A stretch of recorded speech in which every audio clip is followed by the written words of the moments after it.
श्री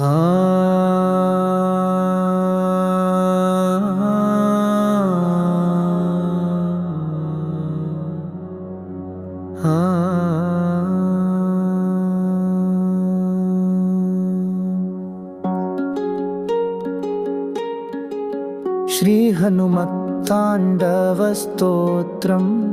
वन्दे सिन्दूरवर्णाभं लोहिताम्बरभूषितम् रक्ताङ्गरागशोभाढ्यं शोणापुच्छं कपीश्वरम् भजे समीरनन्दनं सुभक्तचित्तरञ्जनं दिनेशरूपभक्षकं समस्तभक्तरक्षकं सुकण्ठकार्यसाधकं विपक्षपक्षबाधकं समुद्रपारगामिनं नमामि सिद्धकामिनम् सुशङ्कितं सुकण्ठभुक्तवान् हि योहितं वचस्त्वमाशु धैर्यमाश्रयात्र वो भयं कदापि न इति प्लवङ्गनाथ भाषितं निशम्य वानराधिनाथ अपशङ्क्तदा स रामदूताशर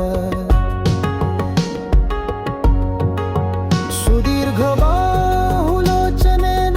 पुच्छगुच्छशोभिना भुजद्वयेन सोदरी निजांसयुग्ममास्थितौ कृतौ हि कोसलाधिपौ कपीशराजसन्निधौ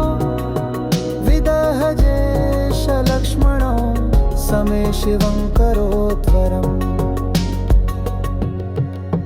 सुशब्दशास्त्रपारगं विलोक्य रामचन्द्रमा कपीशनाथसेवकं समस्तनीतिमार्गगं प्रशस्य लक्ष्मणं प्रति प्रलम्बबाहुभूषितः कपीन्द्रसख्यमाकरोत् स्वकारसाधकप्रभा प्रचण्डवेगधारिणं नगेन्द्रगर्वहारिणं फणीशमातृगर्वहृदृशास्य वासनाशकृद्विभीषणेन सख्यकृद्विदेहजातितापहृत् सुकण्ठकार्यसाधकं नमामि यातु धत्तकं नमामि पुष्पमौलिनं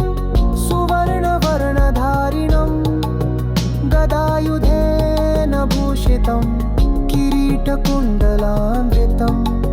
सुपुच्छगुच्छतुच्छलङ्कदाहकं सुनायकं विपक्षपक्षराक्षसेन्द्र सर्ववंशनाशकं रघुत्तमस्य सेवकं नमामि लक्ष्मणप्रियं दिनेशवंशभूषणस्य मुद्रिका प्रदर्शकं विदेहजातिशोकतापहारिणं प्रहारिणं सुसूक्ष्मरूपधारिणं नमामि दीर्घरूपिणं नभस्वदात्मजेन भास्वता त्वया कृता महासहायतायया त्वयोहितं ह्यभूस्वकथ्यथा सुकण्ठापतारकां रघुत्तमो विदेहजान्निपात्यवालिनं प्रभुस्ततो दशाननं खलम् इमं स्तवं कुजेनियः पठेत् सुचेतसा नरः कपीशनाथसेवको भुनक्ति सर्वसंतदा प्लवङ्गराजसत्कृपाकटाक्षभाजनः सदा न शत्रुतो भयं भवेत् कदापि तस्य नुस्त्विह